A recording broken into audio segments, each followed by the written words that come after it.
On the morning of the 17th of March, 2022, something strange happened in the English Channel. P&O Ferries, ships that had crossed between Dover and Calais day and night for decades, were told to turn around, return to port, cancel the sailings, wait for an announcement. On board and ashore, 786 seafarers, captains, engineers, chefs, cleaners, some with 30 years of service, were told to join a video call. What they saw was a pre-recorded message, barely 3 minutes long. A man they had never met told them, "Your employment is terminated with immediate effect.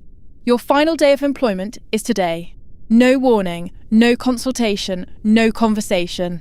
And at the ports, security teams were already waiting to escort them off the ships. Their replacements, agency crews recruited weeks in advance, were literally standing by on the quayside. This is the story of how a 185-year-old British institution fired nearly 800 of its own people by video, admitted in Parliament that it knew it was breaking the law, and how, in the end, almost nothing happened to anyone who made that decision. This is how P&O went under, not the company, the people. To understand why this cut so deep, you have to understand what P&O meant. The Peninsula Steam Navigation Company was founded in 1837, the same year Victoria took the throne. Its ships carried the Royal Mail to Spain and Portugal, then to Egypt, India and the Far East. Through 2 world wars, P&O vessels carried British troops across the oceans. For generations, those initials on a funnel meant something solid, reliable, British. By the 21st century, the Empire routes were gone, but the short crossings remained, and the Dover to Calais run was the busiest of them all. A floating bridge to Europe, lorries, holidaymakers, school trips, and behind it, a workforce that treated the ships like a family trade. Fathers, sons, mothers, daughters, whole towns in Kent and Hull built around the ferries. But the company itself had changed hands. In 2006, the P&O Group was bought by DP World, a global ports giant based in Dubai. The British name stayed on the hull. The decisions were now made somewhere else entirely. Then came the pandemic. Passenger numbers collapsed. The company said it was losing around £100 million a year, and that the business, as it stood, was not viable. Inside the boardroom, a plan took shape. The most expensive part of running a ferry, they concluded, was the British crew, union-negotiated wages, pensions, protections built up over decades. But there was a loophole. The ships flew foreign flags: Cyprus, Bermuda, the Bahamas. In international waters, the UK minimum wage did not apply. Replace the crews with agency workers supplied through a third party, and the labour bill would collapse overnight. There was just one problem. British law required the company to consult its unions before mass redundancies, and the board knew, with total certainty, what the unions would say. So they made a calculation that would define this entire story.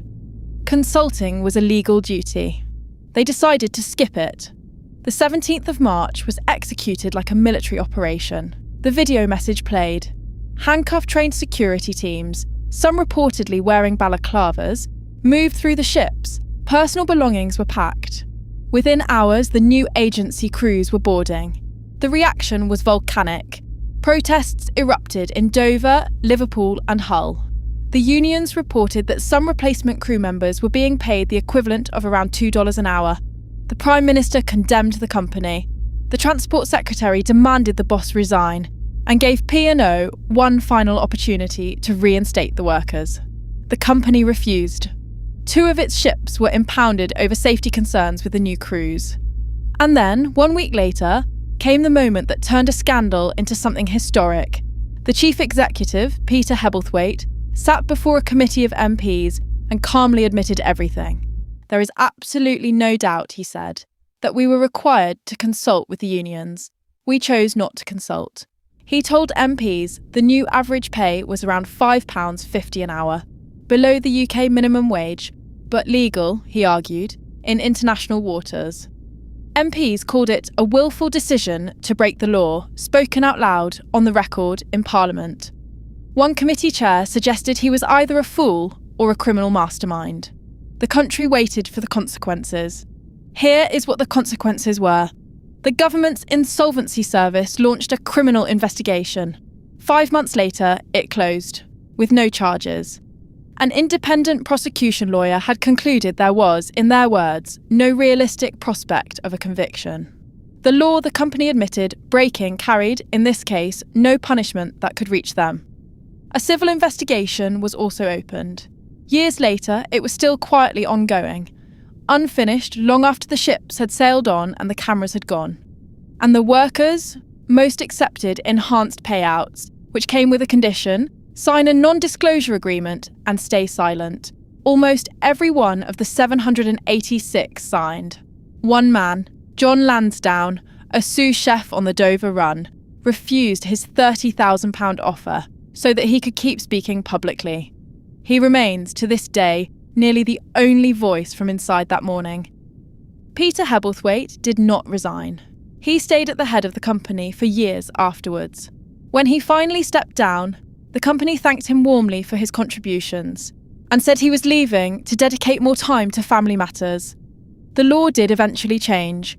New protections for seafarers were written, new legislation drafted, closing the door carefully years after the ship had sailed.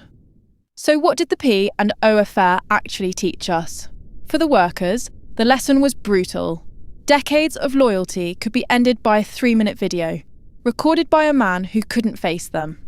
But for every boardroom in Britain, the lesson was quieter and far more dangerous. Sometimes, breaking the law is not a risk, it's a price. And if the fine print says the penalty is smaller than the savings, someone, somewhere, will run that calculation again. P&O's ships still cross the Channel every day. The name is still on the hull. But something British really did go under on the 17th of March, and it never came back up. Next time on Gone Under, the queue that stretched around the block, how Northern Rock triggered the first run on a British bank in 150 years. Subscribe so you don't miss it.